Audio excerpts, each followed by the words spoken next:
উত্তম কুমারের স্মৃতিচারণায় অভিনেতা পার্থ মুখোপাধ্যায়। উত্তম কুমারকে পার্থ মুখোপাধ্যায় দাদা বলেই ডাকতেন। একদিন উত্তম কুমার তাকে বলেছিলেন, এই শটটা আমার চোখে চোখ রেখে দে, দেখতে চাই কেমন পারিস। শোন, চোখে চোখ রেখে অভিনয় করতে সবাই পারে না, একটু চেয়েই অন্যদিকে চোখ সরিয়ে নেয়। এটা তো পালিয়ে যাওয়া। অভিনয়ে পালিয়ে যাওয়া মনোবৃত্তি থাকলে শিল্পী হওয়া যায় না। আয়নার দিকে তাকিয়ে দিনের পর দিন প্র্যাকটিস করবি। সিনেমার অভিনয় কিন্তু জন্মেও মোছা যাবে না, থেকে যাবে। যতটুকু কাজ করবি মনটা সুচাগ্র করে করবি। দুই পুরুষ ছবিতে একটি গুরুত্বপূর্ণ দৃশ্যে উত্তম কুমারের সঙ্গে পার্থ মুখোপাধ্যায়ের দীর্ঘ একটি অংশ ছিল, যা এক শটেই নেওয়া হয়েছিল। দৃশ্যে পার্থ মুখোপাধ্যায় দেওয়াল থেকে একটি ফটো ফ্রেম খুলে নিয়ে যাবেন। উত্তম কুমারের সংলাপ ছিল, অরুণ, তুমি ওটা নিয়ে যেতে পারো না, তুমি নেবে না, ওটা দেওয়ালেই থাকবে।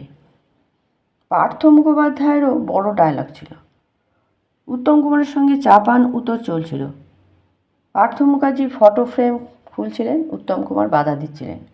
কাড়াকাড়ির সময় ছবির ফ্রেমের একটি অংশ উত্তম কুমারের বুকে খুব জোরে লেগে যায়।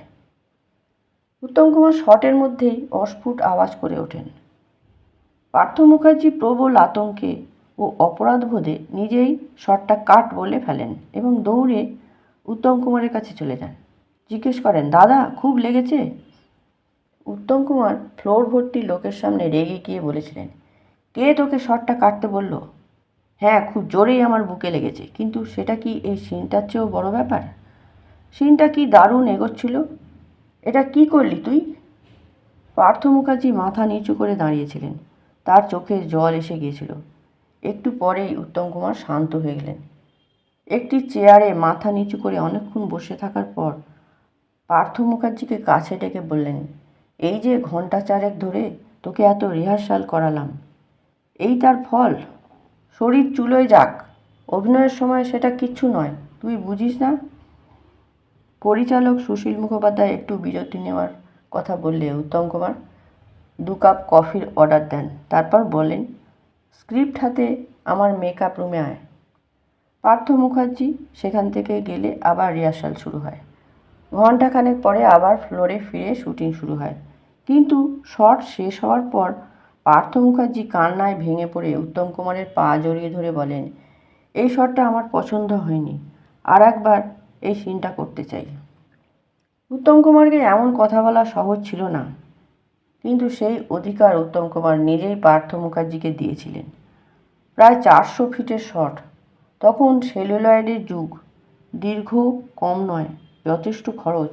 তবু পরিচালকের সঙ্গে আলোচনা করে উত্তম কুমার আবার শট শুরু করেন। পার্থ মুখার্জিকে নিয়ে দৃশ্যটি নতুন করে ধারণ করা হয়। শট শেষ হলে উত্তম কুমার পার্থ মুখোপাধ্যায়ের মাথায় হাত রেখে আদর করে বলেছিলেন, অভিনেতা অভিনেত্রীদের ভেতরের কষ্টটা কেউ দেখে না, তাদের কথা কেউ ভাবে না। এমন ভুল আর করিস না।